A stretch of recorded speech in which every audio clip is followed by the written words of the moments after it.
true. I think we all have that gift. I've just been kind of obsessed by it for a really long time and learned about how it works for me. But it's a learnable thing. Learning what your own process is, whether you feel like you feel things or see them or hear them, and then practicing that, and then doing our own personal work so that your own emotions and judgments are not coloring what's coming through. So part of learning to be really intuitive and being a psychic is doing your own, letting go of fear and clearing out things that are not really working. I think you practice getting neutral. Like what I'm going to do tonight in front of you is just close my eyes and we'll do a meditation together, and that will help us all do that together. And everything that we're doing and thinking and feeling and the space that we're creating here tonight together is going to influence what I can do for you. And so that's a thing we can practice too. It's getting your ego out of the way probably happens the more you work with it. I think it's really important. I think we can't do this and get clear messages if we don't know how to put it aside, at least temporarily. I tell people sometimes, I had an audience reading, it was one of the first ones I did years ago, and the first thing that happened to me was a woman sitting in the front and I saw a banana over her head. And I'm like, I can't say that. I was like, please God, give me something else. I'm not going to say that in front of these people. And the thing about intuitions is when you're doing this, they don't go away.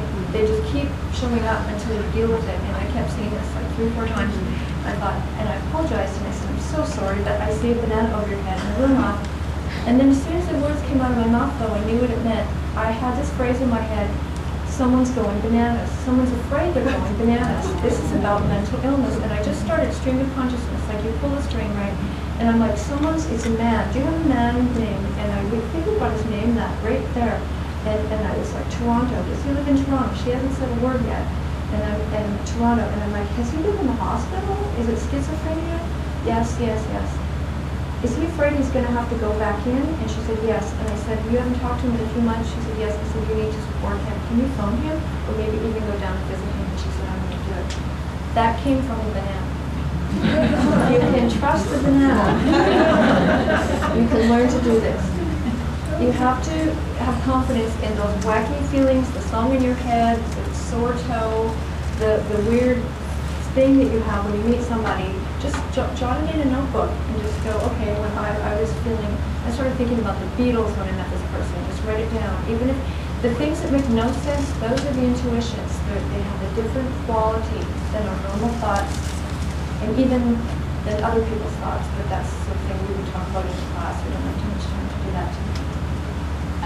How do you, I don't know how to ask this, how do you connect with dreams? I mean, does that have to do with the spirit world also?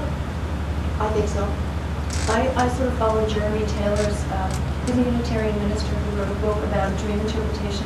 More like working with dreams, not really dream interpretation, because I don't believe there's a dictionary.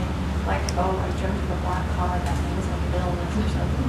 You know, if someone's grandfather might have had a black car, it might be the happiest thing in the world for them. I don't think you can follow. I think there's archetypes, but I would rely more on your gut feeling and that aha moment when you go, oh, that's what that means. That's the sort of touchstone of dream work, is that moment when you know, when you have the understanding.